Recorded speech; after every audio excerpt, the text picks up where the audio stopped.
We know the topics of finances not always are the most entertaining or interesting. Our job here today is to turn the complicated into simple as best as we possibly can. My name is Matt Marcoux. If I haven't met you, I'm a partner here at Cantor Path Financial, and I'm joined by one of our amazing team members, Brandon Hatcher. Welcome, Brandon, and I'm excited today to have you here so we could talk about some legislative changes. And I'll let you talk here in one moment, but I want to just preface this conversation today by who we are focused on talking about. We are focused here for our clients who are in the accumulation years of their lives. And that would be sort of that anywhere from age 40 to 60. That's a pretty big range there. And maybe even a little bit north of 60 and a little bit north of 40. Those who are really trying to get those catch-up contributions, really trying to push that final final push over the end zone. What's the? Am I saying that the right one? And just get final push. into final push. We're trying to do the tush push here and It's get your the 2-minute retirement drill. Let's to where it needs to be. So that's our focus today. Now, if you are not in that phase, maybe you're in the retirement years, or maybe you're sort of in those early accumulation, you're still listening because you might know somebody, or there might be a family or friend member who are kind of going through some of these time periods right now that needs a little bit of explanation. So without further ado, I want to bring our, again, amazing team member, Brandon Hatcher. Welcome here to our webinar. And let's go ahead and jump into our legislative changes for 2026. Thanks, Matt. I appreciate the introduction. And this is the first time you and I get to present together. So I'm not sure what. Yeah, we'll see. We'll see if this is the only time, but I'm sure we'll have. We'll see if they allow us to do this, right, Brandon? Right. I mean, they might kick us out of this and say you guys are just having too much fun. But no, I think we'll make this entertaining, and we will make it so that you guys are able to digest this information here today. And as I mentioned to you, as Brandon's getting this pulled up here, our job today is to talk about legislative changes specifically related to your 401k.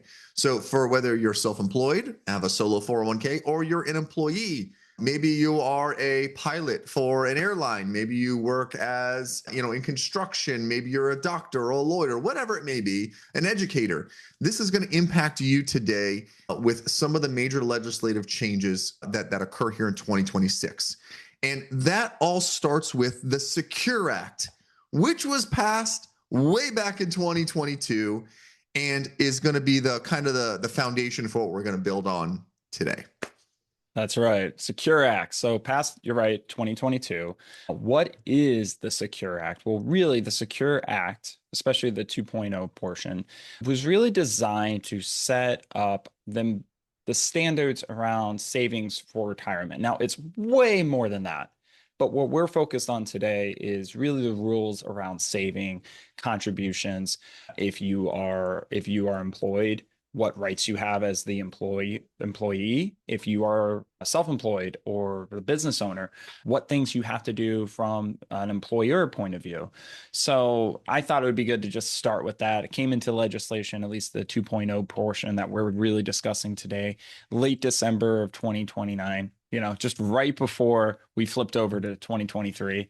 And it builds on the Secure Act from back in 2019. And also, amazing, I thought this was Brandon. Yeah, like it was passed in 2019 and updated in 2022 and now enacted, or at least coming to fruition for this portion of it in 2026. I mean, there's the government for you, right? We have to go back to, almost 8 years ago to figure out what even occurred back then. And the wild part about that is there's more coming. So there's more things that are being enacted that are constantly changing, and 2026 is one of those changes. And that's what we're going to talk about. There were some changes in 2025 that we're going to talk about. There will probably be, if I was a betting man, changes in 2027, 8, 9, and so on that we're going to have to talk about, and we'll have more webinars like this. And like any government type program, secure and Secure Act actually means something. Do you want to take a guess, or do you know what it happens to stand for? You told me in prepping for this, but you could right now have $1 million in front of me and say you get it if you can say it. I would not. So I'm going to let you take that one, Brandon. I wouldn't either, but the government loves their acronym. So it's setting every community up for retirement enhancement. The enhancement one was the part I couldn't remember what E stood for. I remember the Yeah, setting up part though. you That gotta was make it pretty good. work, right? Yeah. There's always something. So, all right. So the key to the 2026 legislation is number one, every year there's some additions to contribution limits. And as advisors, we don't even memorize every single year's. Like if you ask me what was 22 contribution limit of a 401k, I don't know. I actually try to forget because it complicates things. What I will say is this year in 2026, the maximum amount that you can contribute as an employee to your standard contribution to your 401k is $24,500. Okay. Now, catch up. The catch up portion, if you're over 50, has increased to $8,000. Here's another piece. So So far, this so was good. I'm yeah. following along. This makes complete sense so far, Brandon. How can you make us a little more confused? Don't worry, I got you. So just because the government likes to do things like this, there's a piece. There's a carve out. If you are between ages 61, this started last year, by the way, 61 to 63, you can do, instead of your catch up being $8,000, it could be $11,250 to add to So that if I'm 24,500. 64, Brandon, and I'm like, man, I really got to push this thing. I got to get to 65. I can't put as much in as a 63 Nope, year old. Am I hearing this correctly? that is correct. Makes total sense, right? Perfect. Right. Maybe that'll all change next year. I don't know, but I do find that quite funny that it wasn't just 61 and plus. It was just 3 years you get to increase that. I literally have a client who turned 64 the year this came out, and they were like super bummed that they couldn't do this. So Yeah. anyway. Yeah, that timing stinks. Yeah. Now, here's the really big change, and we'll get more into visuals on this because it's probably not worth trying to explain through just talking. But if you make over $150,000, now I know that doesn't sound like a highly compensated employee in today's environment. However, in the eyes of the IRS, you are considered a highly compensated employee. So that is per person, that is W-2 income. If you make over that $150,000 mark, you're considered highly compensated. Okay. And there are no changes. So this is another thing that came into play with Secure Act 2.0 is that your contributions can continue to be either traditional 401k contributions or Roth 401k contributions. And we'll get into the differences here. So, all right. Sounds good. Makes sense to me. So, all right, if you're 50 or older, you get the catch up. If you're between 61, 63, you get even more of a catch up. All That's right, right. that must have been the only confusing part of this entire thing, Brandon. I think the rest of this should be really smooth sailing. Am I correct with that? You would think so, but unfortunately, Mm, there's some okay. more All confusion. So, all right, let's do it. right. So, like I said, $150,000. So, if you make $150,000, you are no longer able to contribute your catch up portion, just the catch up, to a traditional 401k. You must contribute that to a Roth 401k, just the catch up portion. All right. So I'm going to say that again. If you are currently working, and that includes your bonus income. So, like, we like to look at how much you're going to earn at by the end of the year. Some people get big bonuses before the end of the year. That counts. If you, as an individual, make $150,000, now, according to the IRS, you are considered highly compensated. And if you are 50 and above, and you're making that a catch-up contribution, that portion must be into a Roth 401k. So let me understand this. We can have a catch up. We get penalized if we're over 63. And by the way, where we really want to be investing in tax deferred vehicles because we're probably in our peak earning years, those catch up portions cannot take advantage of today getting a tax break, but that tax break will come down the road when maybe or maybe not we might get it. That really is impactful. And I think that's where we're going to hit on today for a lot of our clients is how does this impact you on the catch up portion on your 401k and how to make sure you don't step in any pitfalls, which we'll go into here in a few minutes. But I want to make sure we stress that point. The age range is incredibly important. And then knowing that if you're making over 150, that catch up, whether it's the 8,000 or the 11,250, I think I've already forgotten the numbers, Brandon, that must only go into the Roth and therefore does not get a tax break today. That tax break comes down the road once you start making withdrawals from that account. Correct. And that I would say is not always ideal. I think ideal is having control of where the assets go because everyone's situation is different. But if you do make over $150,000, you're probably in a higher tax bracket. And we do want that tax deferral. But we'll get into what that actually means. And the point of today was to try to get ahead of it for those who might not know. So, I mean, I know we both have gotten calls about it, and that's why we decided to do this webinar. Now, I had a gym teacher who once told me, and I don't know why my gym teacher told me this, but you have to show or tell somebody 3 times before they understand what we're talking about. So this is now, I think, the second time we're talking about this amount. So let's get into it. Any employee can put 2,500 or $24,500 into your 401k. That comes out, and that can again be traditional or Roth. Now, if you're over 50, great, you get to go into the extra $8,000 catch-up range for total. This is total numbers, $32,500. Okay, so just a normal employee, let's say you work, and you can do that. You make under $150,000, you are free to choose where that money goes. Okay, now same situation, but now you're 61 to 63.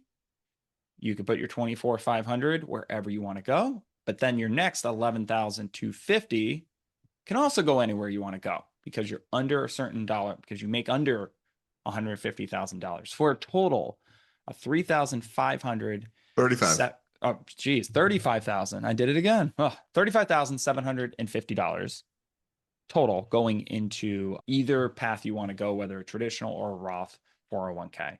And then another caveat is the maximum amount that anyone is allowed to put into their 401k is $72,000, which is awesome. If you get a big match, those are for people who, would max that out, $72,000. So very nice. Okay. Now here's the part that starts to get a little bit more confusing. What if you make over $150,000? Again, that must go into a Roth. It's just the catch-up portion.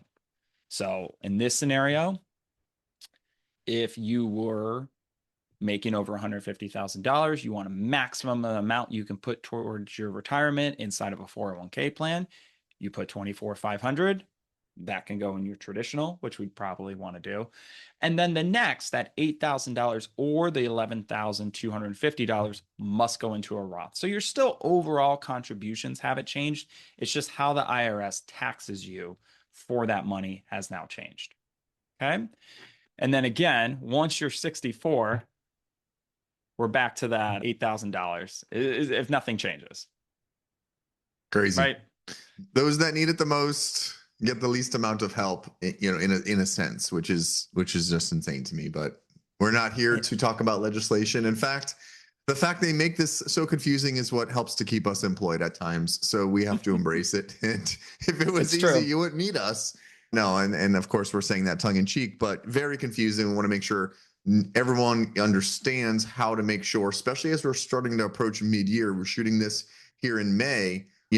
Probably most of us have not filled up our 401k or worried about our match at this point, but the second half of the year is going to be absolutely critical to make sure we have this correct. Correct. Absolutely. And that's why we wanted to try to get this out right at the middle of the year, maybe a little bit beforehand, because we needed to understand exactly what it meant too, because it was all new, all 401k plans, it was new to them. So we were all starting to play in the same environment. So maybe, and like you said, Matt, if it was so simple, I mean, I guess we wouldn't have as many things to talk about. Like we set up today's call just for this one topic. Yeah. All right. So we've talked a lot about Roth money and traditional IRA. So I thought it would be good to use my favorite chart in the whole world, which is the smiley face chart. And what this is it just talks about the difference between a tax later and tax never again, or traditional 401k or Roth 401k, or if you remove the word 401k, just traditional IRA, Roth IRA. in this example, if you're putting money, let's say $10,000 into a traditional 401k, that money comes out and is tax deferred. It grows tax free. So that means you do not pay any capital gains tax or trades or anything like appreciation. It grows completely tax free. So your $10,000, let's say, grew to $50,000. When that money comes out, dollar for dollar, it counts towards your tax liability each year. So it's great when we're earning money. We want to defer as much taxes, especially if our income is high, as possible. It lowers the tax rate today and it grows tax free. It's awesome. A Roth is the opposite. Roth goes in and you are still pay your taxes each year. So you're good with the IRS, but every dollar, in this case, let's say it's $10,000, even though, it could be different. You put $10,000 in, you have paid taxes on that $10,000. You're basically good with the government. Hey, you're good, Brandon. No worries. As it grows, it's tax free. But then when it comes out, it is 100% tax free. Great to have, especially in retirement, especially if you have a year where you're spending more money than you thought. Where it's not as great is when you're in a high income earning year, right? Like if you need that tax break, we might want to look at something else before we look at a Roth. It just depends on the situation. But now we're I kind of love being this chart, forced. Brandon. Yeah, this one's so good. And I think it really sort of just illustrates that point. You're going to pay taxes on your retirement. When do you want to pay those? Do you pay those in your early years where you're probably in a lower income bracket? Or do you pay the taxes in your higher years when you're in a higher income bracket we talk about the Roth? And then the traditional, again, is the complete opposite of that. In those higher earning years, sort of at that tail end, your peak earning years, as we call them for our accumulators, you need as many tax breaks as you can and making sure that you are taking the break there and then just understanding you're going to pay the taxes on that down the road when withdrawals take place. Fantastic chart. I like the happy face and smiley and sad face because it does illustrate the pain that we feel not getting a tax break today on the Roth, but realizing that down the road it's going to be perfect. And the tax break we get today on the 401k, realizing down the road, especially as we approach 73 and have to take required minimum distributions, that it becomes very, very impactful at that point in time. So I love the chart. Very simplistic in design, but illustrates a very complex topic. I love it. Love it. And, I do need to give credit to my old field trainer, Adam, for this. So, Adam, if you're listening out there, appreciate it. You told me about smiley faces a long time ago, and I took that and ran with it. So, yeah. So why, Brandon, as we move on to our next slide here, oh, you're actually going to go through Roth. I think this is perfect too. And then I've a comment after that. Oh, you want to go after? Okay. You go. Yeah. Well, we talked about it. So what does that really mean when we're talking about today's conversation? Let's say, for example, for today, you are at a 22% tax bracket for that contribution that you're doing. Well, for a catch-up portion, that $8,000, if you're at a 22% tax bracket and you were able to put it into a traditional IRA, you would save $1,750 in your taxes because that's 22% of the $8,000. Same thing if you are in that super catch-up period, $11,250 at a 22% tax rate is $2,475. So it is a difference on your taxes at the end of the year of, a decent amount of money. And the way we look at it is like, well, if you save it in taxes, you can save it somewhere else. Or, so it does have power and leverage for that. Matt, what were you going to say? I was going to go to our next slide. Our next slide is sort of why we are even here today.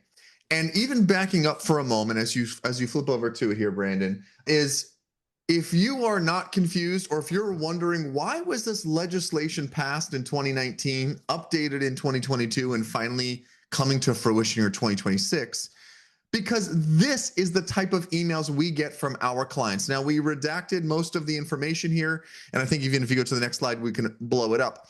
But the reason why we are now just talking about this here in 2026 is because the payroll providers have lobbied to kick this down the road so they can get their ducks in a row. And really the biggest issue here is being able to decipher, as you contribute to your 401k via payroll deferral, is your payroll provider knowing when have you hit your maximum, when are you going to start your catch up, and what tax bracket are you going to end up in, or what your compensation is going to end up for the year. They are not prepared for this. So we got this email back in January from one of our clients.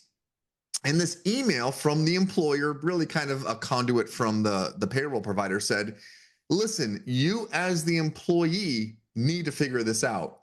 You need to know that if you're going to be doing a catch up, what bucket it needs to go in. If you're under 150, it can stay in the traditional 401k if that's what you decided.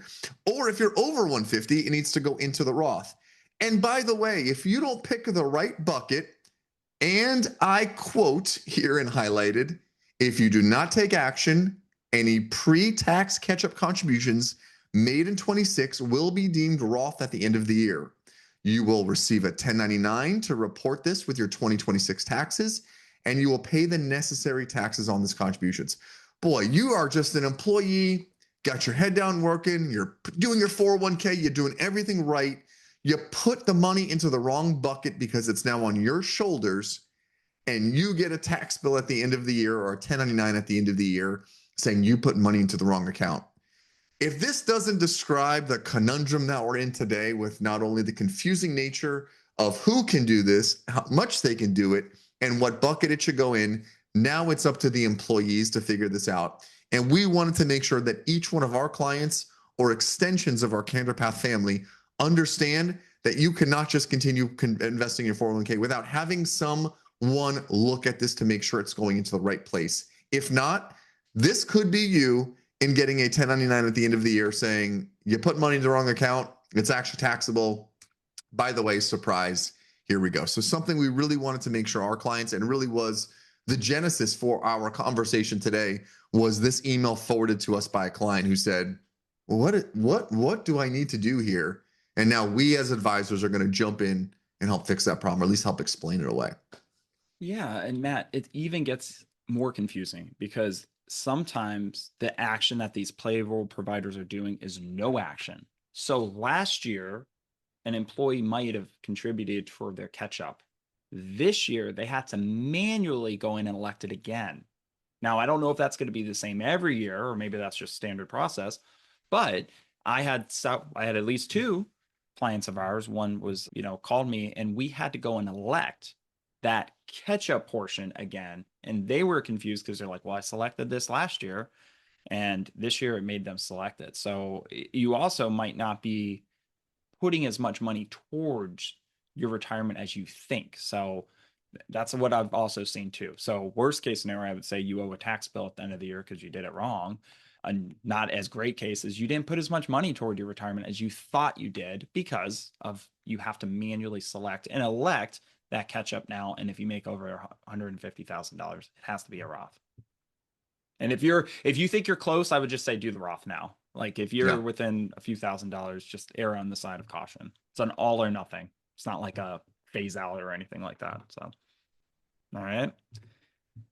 Now, what if you make over $150,000? I would say log in to your 401k plan.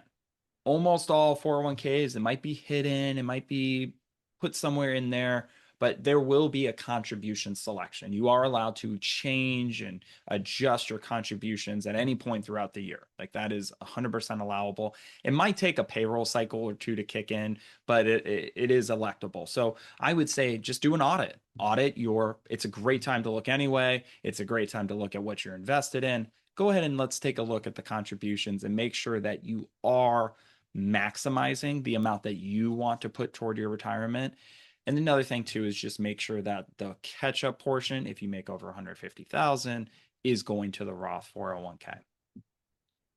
All right. Well, I think that was the third time we said it, Brandon. So back to your gym teacher, which I'm just not understanding. Listen, we've all had really good gym teachers, but this one seemed to be one of the best. I wonder what his previous career was before going to gym. But yeah, I think you did a fantastic job explaining a fairly complex topic. I think at the end of all of this, the call to action, right, Brandon, is for you to, jump on a quick call with us. Let us do a quick audit, make sure the money's going into the right account, that we're not going to get a surprise at the end of the year. And be able to do proactive planning as opposed to reactive planning, which is what we absolutely hate doing. We want to at least have a plan. So on our screen here is our QR code. This is going to get you on a quick call with us just to say, hey, I'm going to log in alongside of you. Let's take a look. Let's see where we're at. So let's have anyone who has a question, a comment, a concern, go ahead and just book some time with us. And we would love to be able to make sure you are not going to get a surprise at the end of the year. Now, this also, I want to say, is our 6th or 7th webinar of the year, and we're here in May of 2026. If you like these, please feel free to jump onto our YouTube page where we have all of our previous webinars. Some of those topics are going to be very timely, such as this. We'll have others economic updates on there as well. So feel free to peruse our entire YouTube catalog with all of our webinars. They're all available for replay. You can watch them on 2x speed and hear us talk like a chipmunk, or slow it down and hear the entire thing. We are always welcome you guys to listen to our podcast where myself, John, or the Rich B will be on talking about either a financial topic or a life topic that has come up from something we have seen or heard that is really timely and relevant to what's going on. And then last but not least, just being a part of our Candor Path family, joining us on our social media, whether it's our Facebook page, our Insta page. We love interacting with our clients, our friends and families of our clients as well, and to make sure everyone knows that we are here working for you. So on behalf of myself, the Brandon Hatcher, thank you guys so much for listening to us today. We look forward to talking with you guys here very soon.